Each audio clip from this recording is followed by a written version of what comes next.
వారికి ఈ రకంగా రుణం తీర్చుకుందామనే ఉద్దేశంతోనే ప్రోగ్రాం పెట్టామండి.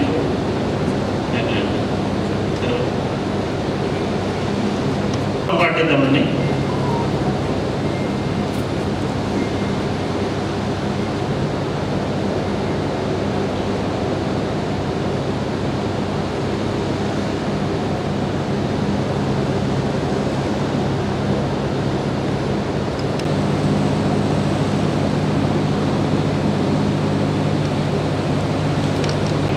ఏదేమైనప్పటికీ వారి ఆశయాలని మా సంస్థ ద్వారా ఎంతో కొంత వారి ఆశయాలు నిలబెట్టాలని తాపత్రయం మేము కూడా. ఎందుకంటే అదే చిట్ ఫండ్ ఫీల్డ్లో ఉంటాం, వారిది మొదటి వ్యాపారం చిట్ ఫండే కావడం, అట్లా మాకు అనుభవాలు ఎంతగానో ఉపయోగపడుతున్నాయి.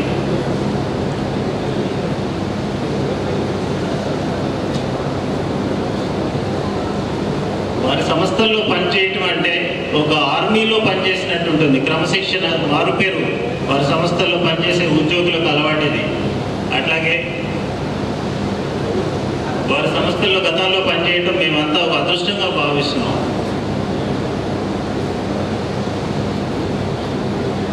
వారి గురించి వర్ణించే స్థాయి లేదు, కానీ వారు మహాసముద్రం లాంటి వారు, మేము ఒక నీటి తుంపర లాంటి వాడిని. అందరం కలిసిన ఒక నీటి బొట్టు లాంటి వాళ్ళని ఆ సముద్రంలో చెప్పాలంటే.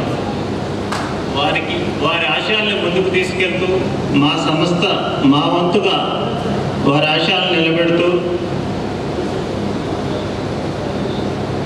మా ఇండస్ట్రీలో ఎలాంటి విశ్వసనీయత విలువలు కోల్పోకుండా ఇక ముందు నడపడమే మేము నిజమైన నివాళి అని భావిస్తున్నాం వారికి. అందరికీ ధన్యవాదాలండి. జన్మించిన చెరుకూరి రామోజీరావు గారు 2024 వరకు ప్రయాణం సాగించారు. ఎన్నో ఆటుపోట్లు, ఎన్నో మంచి చెడులు, దేశానికి కానీ ఆంధ్రప్రదేశ్ మొత్తానికి ఒక ఆదర్శమూర్తిగా నిలబడ్డారు. నాకు తెలిసిన ఒక వ్యక్తి, వాళ్ళు కూడా చెరుకూరి వారే, వాళ్ళ అబ్బాయికి రామోజీ అని పేరు పెట్టారు. నేను అడిగాను, ఎందుకండి రామోజీ అని పేరు పెట్టారు అని అడిగితే, రామోజీరావు గారు అంత గొప్ప వ్యక్తి కావాలి మా అబ్బాయి అని చెప్పారు. నేను ఆ మాట చాలా సంవత్సరాల నుంచి గుర్తుపెట్టుకున్నాను. అంటే ఆయన వ్యక్తిత్వం కానీ ఆయన చేసిన మంచి పనులు ప్రతి ఒక్కరికి మనసులో జీవితాంతం గుర్తుండేటట్టు చేశారు.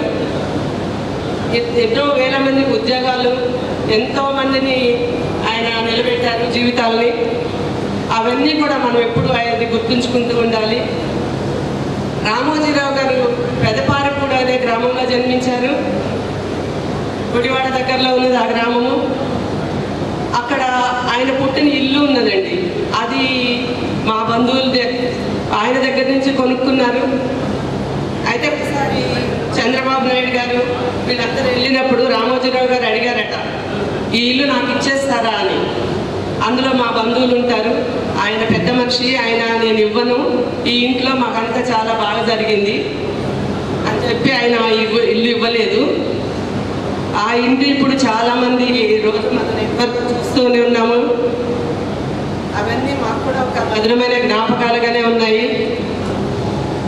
ఇంకా ఆయన గురించి చెప్పాలంటే నా స్తోమత సరిపోదు. ఆయనని అందరూ ఆదర్శంగా తీసుకుని అన్ని రంగాల్లో ముందుకు పోవాల్సిందిగా అందరినీ కోరుచున్నాను. నమస్కారం అండి, ధన్యవాదములు.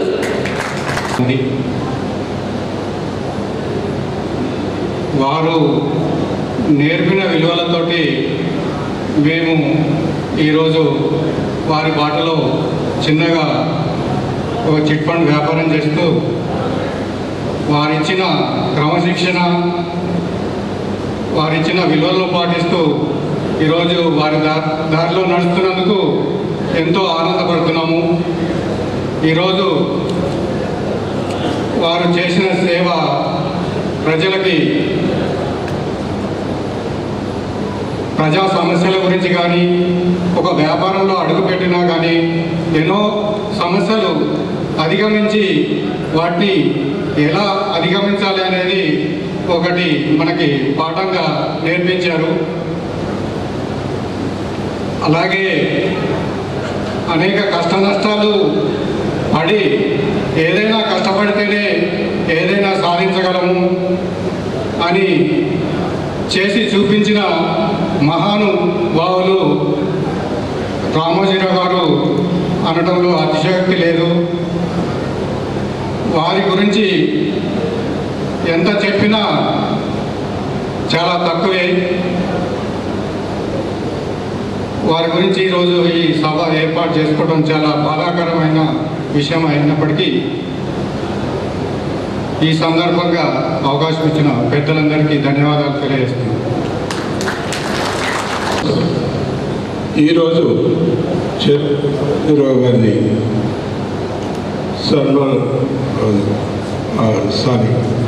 సంతాప సభకు ఇచ్చేసిన ప్రతి ఒక్కరికి నా ఉదయం తెలియజేస్తున్నాను.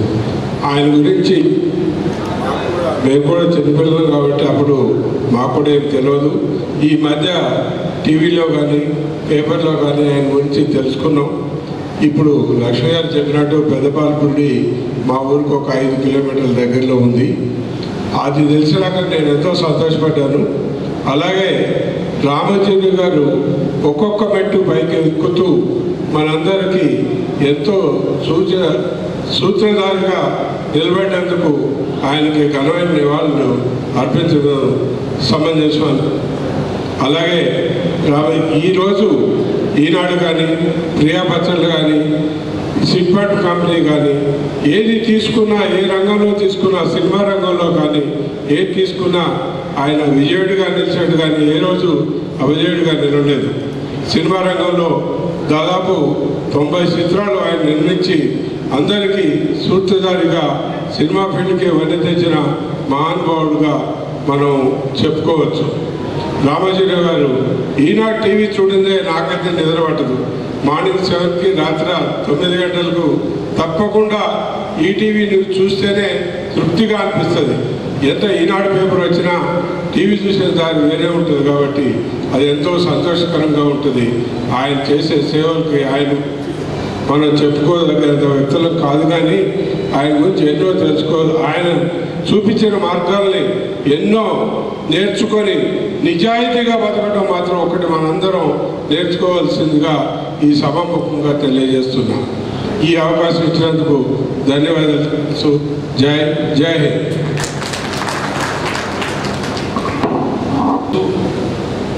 ప్రపంచంలో ఎందరో పుడుతూ ఉంటారు, గిడుతూ ఉంటారు. కానీ అంతకుముందు 100 కుక్కళ్ళు, కోటి కుక్కళ్ళు అనేవారు. కానీ ఇప్పుడు 100 కోటి కుక్కలు అనే విధంగా మన రామోజీరావు గారు అందులో 100 కోటిలో ఒకరు చేరుతారని ఈ సందర్భంగా నేను తెలియజేస్తున్నాను. ఒక సామాజిక వర్గంలో ఆయన పుట్టడం, చిన్నప్పటి నుండి ఆయన ఒక క్రమశిక్షణతో అంచెలంచెలుగా ఈరోజు దేశంలోనే కాకుండా ప్రపంచంలోనే ఒక ఉన్నతమైన స్థానానికి ఎదిగి ఎప్పటికీ మర్చిపోలేని విధంగా ఒక సినీ స్టూడియోని కూడా నిర్మించడం, అనేక రంగాల్లో, పేపర్లోనే, జర్నలిజంలోనే కాదు, సినీ రంగంలోనే కాదు, ఒక వ్యాపారంలోనే కాదు, అన్ని రంగాల్లో కూడా ఏ రంగంలో అయినా సరే రామోజీరావు గారిదంటే తప్పనిసరిగా మనం ఎంటర్ కావచ్చనే ఒక అభిప్రాయం 100కి 100 ప్రజల్లో కల్పించినటువంటి నిబద్ధత గల వ్యక్తి ఆయన. ఆనాడు గత 30-40 సంవత్సరాల నాడే రాజకీయ నాయకుల మీద వార్తలు రాస్తే ఆయన్ని అసెంబ్లీకి పిలిపించి ఆయన జైల్లో ఈడ్చాలని చేస్తే కూడా అసెంబ్లీని సవాల్ చేసి కోర్టులో నుండి గెలిచి తర్వాత పేపర్లో రాజకీయ నాయకులకి ఒక రాజకీయ దిశ నిర్దేశం చేసిన వ్యక్తి రామోజీరావు గారు. నేను ఒక సామాజిక వర్గం అని అనట్లేదు, కానీ కమ్మ సామాజిక వర్గంలో ఆయన జన్మించినందుకు నేను గర్విస్తున్నాను. ఆయన పుట్టినందుకు నేను ఒక కమ్మ కులం వ్యక్తిగా ఆయన మాకు ఒక ఎప్పటికీ మరవలేనటువంటి వ్యక్తిగా నేను భావిస్తూ నేను బోధన నుండి ఈరోజు ఇక్కడ నివాళులు అర్పించడానికి వచ్చాను. కానీ ఆయనకి ఇంత తొందరగా నివాళులు అర్పించాల్సిన అవసరం వస్తుందని అనుకోలేదు. ఇంకా 10 సంవత్సరాల వరకు ఉంటారు. కొత్త ప్రభుత్వం వచ్చిన తర్వాత, ఆంధ్ర రాష్ట్రంలో కొత్త ప్రభుత్వం వచ్చిన తర్వాత దిశ నిర్దేశించడానికి ఆయన చాలా అవసరం అవుతుందనుకున్నాను. దురదృష్టవశాత్తు ప్రమాణ స్వీకారం ఆయన మరుసటి రోజే ఆయన గతించడం కూడా నేను దుఃఖిస్తున్నాను. ఈరోజు ఇంకా చిన్న విషయం, నేను స్టూడెంట్గా ఉన్నప్పుడు, స్టూడెంట్ లీడర్గా ఒక ఉద్యమం చేస్తున్నప్పుడు ఆ రోజు అన్ని పత్రికా యాజమాన్యాల దగ్గరికి మా స్టూడెంట్ గ్రూప్ వెళ్ళింది. మిగిలిన వాళ్ళు చెప్పడం వేరు, ఈయన గౌరవనీయులు ఆయన దగ్గరికి వెళ్ళినప్పుడు ఒకటే మాట అన్నారు, మీరు ఒక దృఢ నిశ్చయంతో ఉన్నారు, ఆ మీరు ఫలించే వరకు నిశ్చింతగా ఉండండి, మీ దిశ మార్చుకోకండి, ఏ అరాచక శక్తులు ప్రవేశిస్తాయి వాటిని ఎంటర్ కానివ్వకండి, మీరు ఏదైతే తీసుకున్నారో దాన్ని సవ్యంగా సూటిగా వెళ్ళండి, అంతేగాని ఇంకొకరిని అరాచక శక్తులు మాత్రం ఎంటర్ కానివ్వకండి, మీరు ఆ రకంగా ఉన్నంత వరకు మా పూర్తి మద్దతు సపోర్ట్ ఉందన్నారు. ఆ రంగాన్ని ఇచ్చారు. ఆ రోజు నిజంగానే ఆ ఉద్యమం విజయవంతమైంది. రాష్ట్రంలో కూడా సంబరాలు చేసుకున్నాం. తర్వాత ఆ రోజు నుండి ఈ రోజు వరకు కూడా ఆయన వేసే ప్రతి స్టెప్ను కూడా గమనిస్తూ ఉంటాం. అదే నిబద్ధతతో ప్రజలందరూ కూడా ఒక దృఢ నిశ్చయంతో, ఒక దృఢ సంకల్పంతో, ఒక మంచి భావాలతో ముందుకెళ్తే మన దేశం బాగుపడుతుందని, అందరం బాగుపడతామని చెప్పి ఆయన ఆశయ సాధనలో, ఆయన ఒక ఏదైతే ఉన్నారో ఆ సాధనలో ఆయన మార్గంలో నడవాలని చెప్పి కోరుతూ నాకు ఈ అవకాశం ఇచ్చినందుకు మరొకసారి అందరికీ కృతజ్ఞతలు తెలియజేస్తూ వారికి మరొకసారి నా ఆశీర్వాదాలు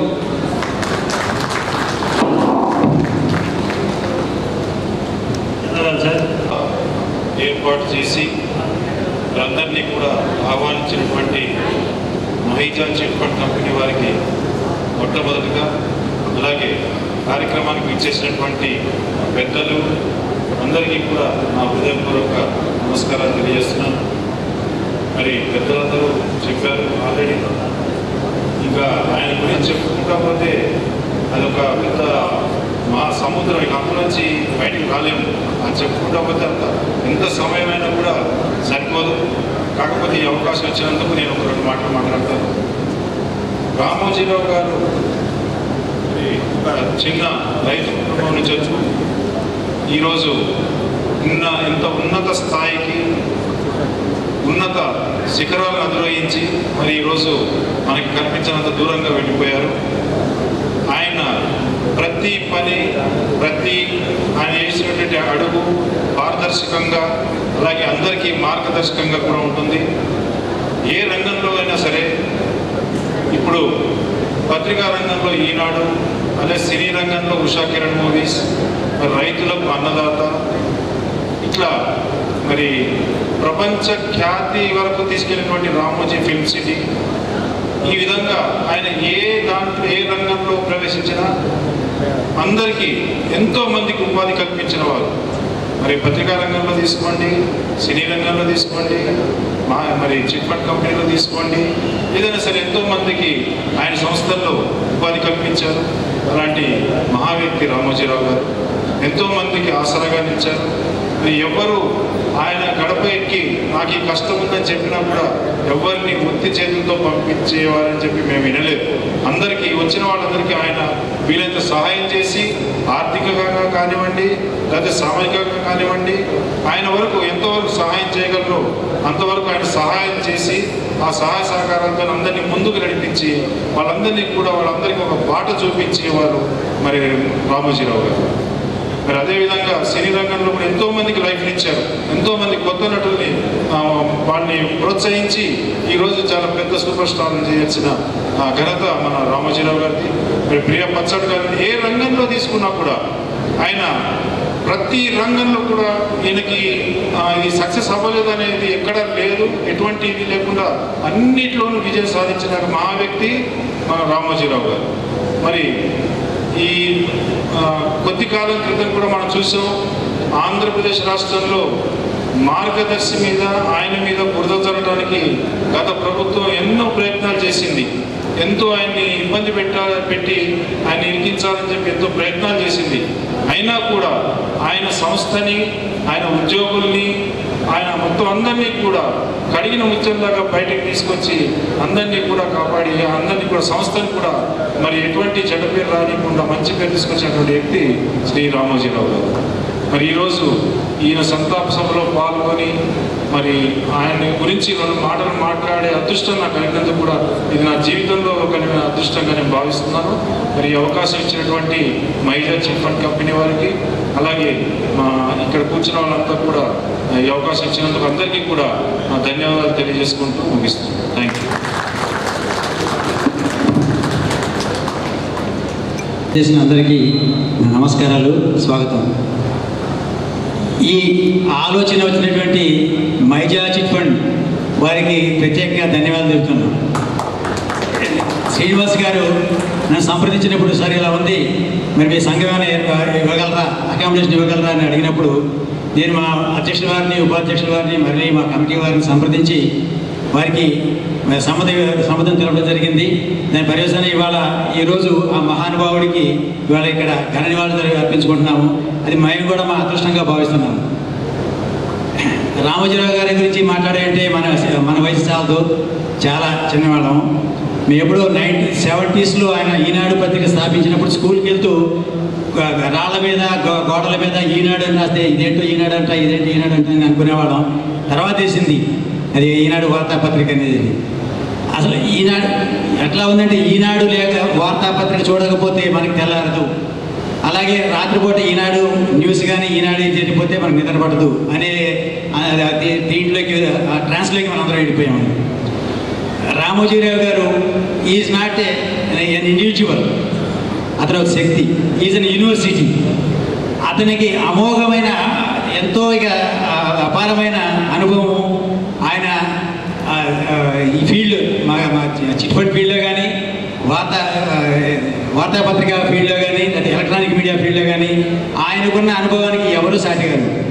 ఆయన నిర్దేశించిన మార్గదర్శనంలో ఆయన సూచించిన డిసిప్లిన్ తోటి ఇవాళ మహిజా చిట్ ఫండ్ కూడా 99లో స్టార్ట్ చేసి ఇవాటి వరకు పటిష్టంగా ఉండి ఇంత ప్రోగ్రెస్ సాధించి ఇవాళ ఈ కార్యక్రమం ఇంత ఘనంగా నిర్మించుకున్నందుకు వారికి ధన్యవాదాలు తెలియజేస్తున్నాను.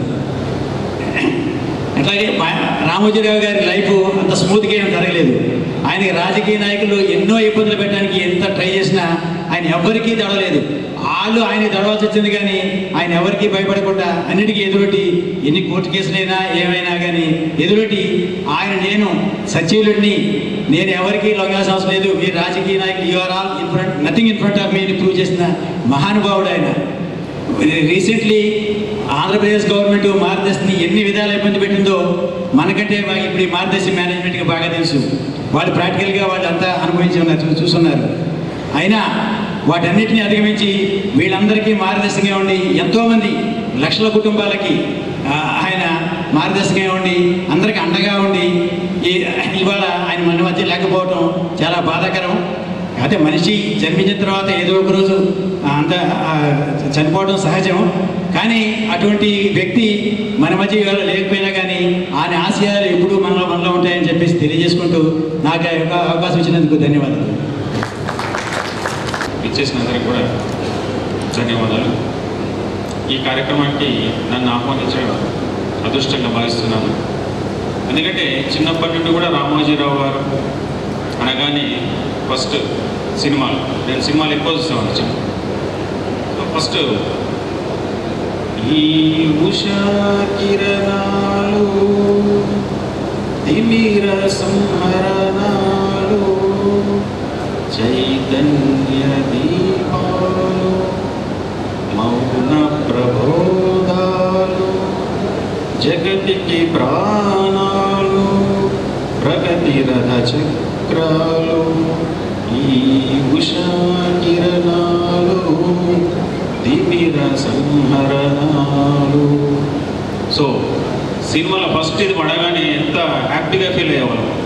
సో నిజంగా అనుకున్నట్టే ఆయన ప్రపంచానికి తిమ్మిర సంహరణాలు చేశాడు, ఎందరికో మార్గదర్శకుడు అయ్యాడు. అలాగే అన్నదాత, ఆయన అన్నదాత కాదు, అందరికీ దేవుడు పంపించినటువంటి ఒక దూత. ఎన్నో రంగాలలో ఆయన కృషి చేసి, ఒక్క రంగం మనము నిజంగా చెప్పాలంటే ఒక బిజినెస్ చేస్తేనే మనకు 24 గంటలు టైం సరిపోదు. మరి ఆయన ఇన్ని హోటల్స్ కానీ, పత్రికలు కానీ, సినిమా రంగం కానీ, ప్రపంచంలోని అతిపెద్ద ఫిలిం సిటీ, సో ఇన్ని స్థాపించి ఎందరికో ఆయన మార్గదర్శకుడుగా నిలబడ్డాడు. అలాగే రైతులకు మంచి చేయాలన్న ఒక దృక్పథంతో అన్నదాత పత్రిక, తర్వాత మొట్టమొదట టీవీ ఛానల్, తర్వాత వచ్చినటువంటిది ETV channel. First ETV channel వచ్చినప్పుడు నేను 8th క్లాస్లో ఉన్నాను. అక్కడ ఈటీవీ ఛానల్ స్టార్ట్ అవుతుందంటే అందరం అక్కడ కూర్చున్నాం. అప్పుడు ఆ ఈటీవీ ఛానల్ నుండి మొదలై ఇప్పుడు ఎన్ని ఛానల్స్ వచ్చాయో. సో ఆయన పత్రికా రంగానికి, అట్లాగే ఈ ఛానల్స్ దూరదర్శన్ తర్వాత వచ్చినటువంటి అన్ని ఛానల్స్కి, అట్లాగే హోటల్ బిజినెస్లో కానీ, పత్రికా బిజినెస్లో కానీ అందరికీ కూడా ఆయన మార్గదర్శకుడిగా నిలబడ్డాడు. సో అటువంటి వ్యక్తి మీరు కోల్పోవడం నిజంగా కూడా సమాజం ఒక మంచి వ్యక్తిని కోల్పోయినట్టుగా భావిస్తుంది. సో ఆయన చూపినటువంటి దారిలో నడుస్తూ చిట్ ఫండ్ వ్యాపారంలో ఎదిగినటువంటి మహిజా వాళ్ళు ఈ కార్యక్రమాన్ని నిర్వహించడం నిజంగా కూడా అభినందించదగది. వారందరూ కూడా ఆయన ఆదర్శాలను పుణికిపుచ్చుకొని ప్రజలందరికీ కూడా మంచి చేయాలని కోరుకుంటూ ముగిస్తున్నాను.